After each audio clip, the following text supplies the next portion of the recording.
Hello mga kabibig, welcome back sa ating bagong YouTube channel. Ito ang pinakamaingay na YouTuber sa balat ng YouTube. Ako si Kabibig, maglabag-labag na ta with evidence. Hoy, Tereredon, hindi ka nahiya? Parang minamaliit mo ang unmodified opinion ng COA. Oo, Kabibig, napanood nyo ba ang video ni Tereredon? Parang, parang neglected kung ano ang inilabas ng COA. At hindi lang ang COA ha, Tereredon, pati ang DBM. Very satisfactory rating si VP Sara. Kahit dyan sa Kongreso na pilit yung kinakaltasan, pinapababa ang OVP budget, ay talagang ginawa ng paraan ng OVP at ni Vice President Sara Duterte na maibigay ang mga dapat ibigay sa taong bayan. Napanood mo ba yung pasidungog ng OVP? Dito mo malalaman kung ano ang mga programa ng Office of the Vice President. Baka hindi mo kayang tingnan doon kasi allergic ang iyong pagmamata-mata. Oh, watch this video. Magandang araw. Naglabas daw po ang Commission on Audit ng unmodified opinion patungkol po sa 2025 paggamit ng Office of the Vice President na kanya pong budget. Pero very important po na maglinaw ho tayo na wala po itong impact doon po sa impeachment trial ng atin pong pangalawang Pangulo. Lalo't higit, pwede naman po mag-exist yung unmodified opinion ng COA habang meron pong mga adverse findings katulad po ng notice of disallowance nito po nga nagdaan pong mga panahon. So ibig sabihin, yung pong 448 million in total po na ipinapasoli sa atin pong pangalawang Pangulo, personal, ay tuloy pa rin po.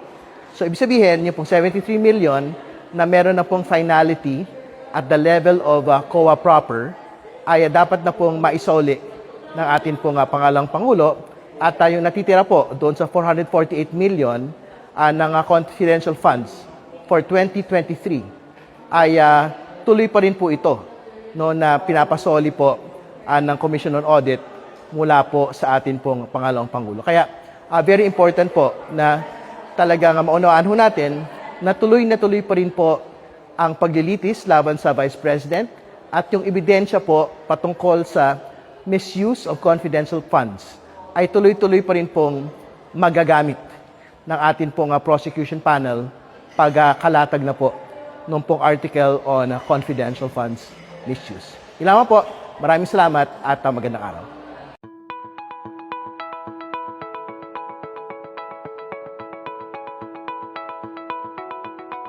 True public service does not move in isolation. It is a shared journey. Across Luzon, the Office of the Vice President has worked hand in hand with dedicated organizations and local agencies to ease daily burdens, fuel local livelihoods, and uplift the youth.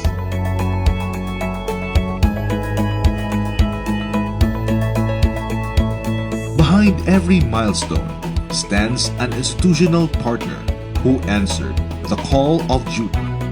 Today, we honor your unwavering commitment, the true enablers of transformation. In the heart of our bustling transit lines, our partners provide a lifeline for everyday commuters. The point that the commuters request for more routes, I think it says a lot that it's a successful project. By providing free transport, we're helping commuters not only to spend less, but to help them to get from point A to point B. We are in the service industry by providing transportation service, and by partnering with OVP, it just widened the scope of helping the Filipino. Malaking tipid. Ngayon nga, siyempre, pag may extra ako, yun, nakakabili ako ng sasalubong, may pambiling bigas, minsan, tapos dinatabi ko yung iba. Kaya malaking bagay yung talagang ng BP bus dahil nakakatipid kami sa trip nito. Napakaliwanag, maganda, maayos, malinis palagi. Malaking tulong talaga ang bus na to, lalo sa amin na commuter na umuwi sa malayong lugar, lalo sa Naik, kasi itong destinasyon niya, kaya tinatangkilik namin. In times of unforeseen calamities and disasters, our partners swiftly mobilize to deliver life-saving assistance, ensuring that aid reaches affected communities with urgency, efficiency, and compassion when it is needed the most. Talaga yung willingness natin na talagang madala yung mga goods, pamimigay doon sa mga nangangailangan, siguro to the help ng Panginoon talagang nakadire-diretso tayo at nakaraos ng walang man lang problema.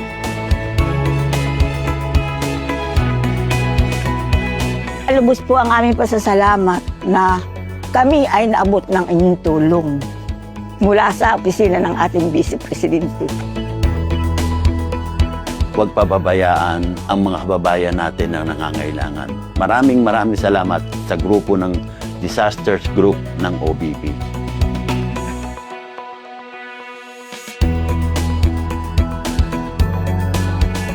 Malaki ang impact nito. Unang-una, nag-decrease yung absenteeism ng mga bata. Unlike yung before na ang gamit lang nila ay plastic bag, sando bag. Ay ngayon meron na silang bag, inspired na silang pumasok. Looking forward ako na sana ma-reach out pa natin yung marami pang mga schools na nangangailangan ng tulong at yung mga last mile schools natin, lalong-lalo na yung mga IP. Kami po ay nagpapasalamat sa lahat ng tumutulong sa OBP. Sila po yung nagiging tulay lang po namin upang mahanap at mabigyan ng mga kagamitan ang ating mga mag-aaral. Ito po ay malaking tulong sa kanila na hindi na ilalabas sa kanilang mga bulsa yung ibinibigay ng ating Office of the Vice President. Our partnerships fuel the economic engine of our grassroots communities, ensuring local businesses have the tools to survive and thrive. Our MSMEs are the backbone of our economy. Ibig sabihin, sila yung pinakamalaki yung contribution dito sa ating ekonomiya dito sa Pilipinas. Napakaganda nung kumbaga dynamics between the offices kasi kumbaga kami yung panimula, OVP yung tatapos doon sa cycle of intervention, and through the assistance ng OVP, mabibigyan sila ng capital to finally implement yung kanilang mga business models in mind at maging reality. Malaking tulong sa akin yung OBP kasi yung machine na na-provide ko dahil sa kanila, talagang kailangan ko siyang pag-ipunan ng ilang months bago ko siya ma-acquire. Instant dito sa OBP, na-acquire ko agad siya. Mas nakaluwag-luwag dahil dito sa OBP. Tapos yung dagdag pa doon, yung production ko talagang bumilis siya. Malaking naging tulong sa akin yan. Bumili po ako ng electric pump. Dati po kasi sir, gumagamit ako ng pang-spray ba ng pampalay. Pagbuhat-buhat ko yun, pang-spray ko.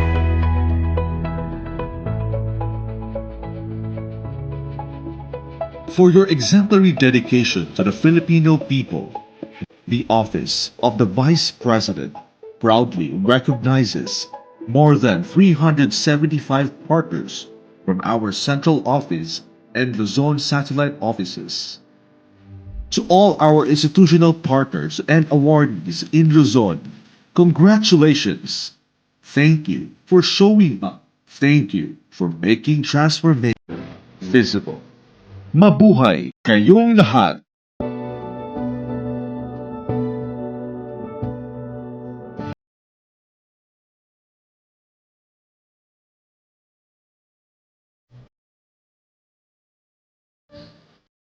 In Mindanao, public service is a commitment to unity, sustainability, and deep cultural respect. While the journey toward reaching every underserved community continues, our institutional partners have chosen to extend their hands to ensure help goes further. Today, we shine the spotlight on our exceptional Mindanao partners who help us reach the unreached. True public service recognizes and respects the unique cultural identities and urgent emergency needs of every community, fostering an environment of absolute equity.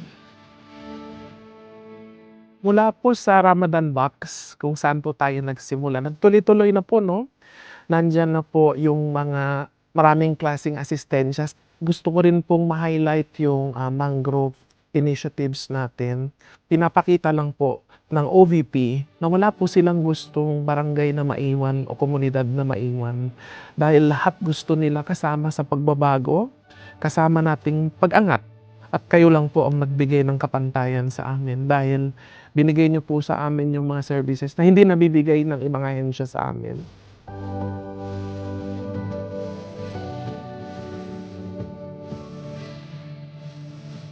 During the search and rescue and retrieval operations ng mga bangkay ng mga Muslim brothers natin is napapansin ho natin yung kakulangan sa janaza kits. So that's when I started coordinating with them. This is, I think, the best project of the Office of the Vice President towards the Muslim community sapagkat ito ay naisip ng gobyerno para sa isa sa pinakakailangan. Kaya kami ay nagpapasalamat sa Office of the Vice President. I believe in the institution na yung mga projects ay nakakapaghatid ng magandang impact or benefits sa mga kababayan natin. Especially yung mga nasa laylayan ng ating lipunan. Patuloy na bumuo ng mga programa na nakakatulong talaga sa komunidad, sa mamamayan natin na mga Pilipino. Beyond cultural care, our collaborative efforts extend to protecting the land itself, planting deep roots to shelter families from disasters, while fueling education and food security at the grassroots.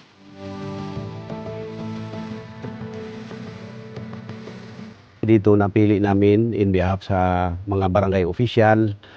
Ito kasi yung laging umaakyat yung ilog. Pinili namin seedlings is Nara and Mahogany. Matibay na mga puno yan, pang ano ng mga baha, mga landslide. Malaking pasasalamat namin sa tree planting, isang halimbawa dito sa community namin.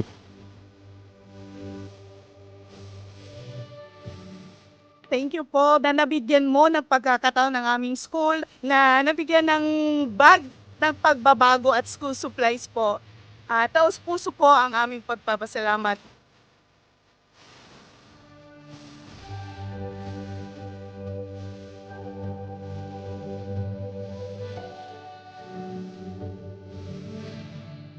Dako ng tabang sen. Sa ka na kasimana or mo nga ba?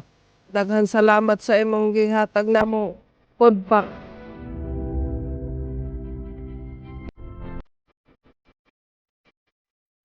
For your equal devotion, cultural stewardship, and invaluable collaboration, the Office of the Vice President proudly recognizes more than 650 partners from our Mindanao satellite offices. To all our institutional partners, volunteers, and awardees across Mindanao, congratulations!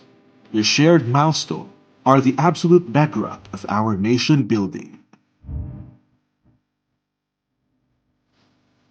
Thank you for making the transformation visible.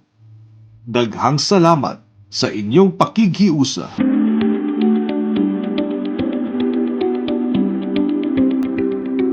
In the Visayas, public service is measured by the distances we are willing to cross.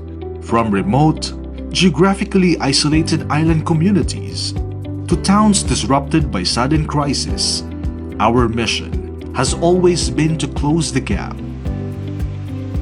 Together with our institutional partners, volunteers, and local organizations, the Office of the Vice President has brought essential relief and educational support straight to those who need it most. Today, we honor the resilient enablers who row the boats to walk the miles with us, our outstanding Visayas partners.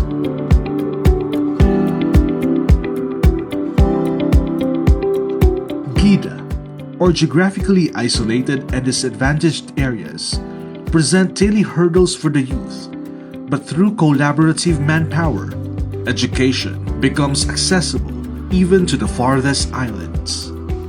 Since we started collaborating with the OVP, frequent yung activity naman, mas nagiging malawak siya, mas nagiging malaki yung impact kasi hindi lang si JCI, nandun si OVP na tumutulong dun sa community. Malaking factor yung mga programs ni OVP, especially yung pagbabago kasi hindi naman namin mabigay lahat ng bags na kailangan ng school, lalo pat nasa geographically isolated and disadvantaged area kami. Sila ay makafocus kanina pag-aaral dahil sila may mga nagagampitan na maalaga sa pag-aaral. Mahalaga po yung mga gamit na nabigay sa amin ng mga Pangulo dahil hindi na po kami bibigay ng kanilang mga gamit, kahirap dito sa isla. Malaking bagay na po para sa mga estudyante namin kahit nasa malayong lugar kami, live isla na po, nakakarating ko yung mga tulong sa amin.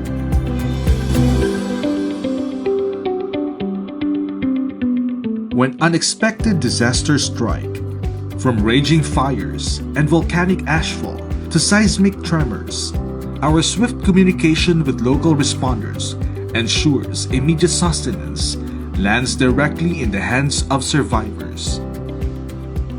A partnership with OBP, after there's a fire, nagko-coordinate kami sa kay OBP office. So, sila magpadala relief assistant together with the Amity para sa mga fire victims.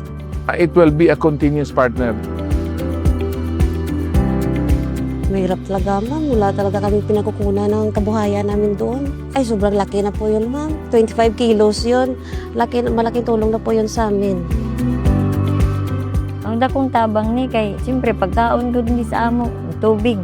Ang ana ramang gunay gikinahanglan namo. Ang pinaka-importante pagkaon yun.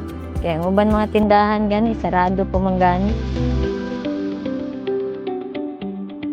For your exceptional service, swift mobilization, and deep collaboration, the Office of the Vice President proudly honors more than 540 partners from our Visayas satellite offices. To all our institutional partners and awardees across Visayas, congratulations! Your dedication has redefined public service. Thank you for making transformation visible. Daghan kaayong salamat kaninyong tanan. Og mabuhay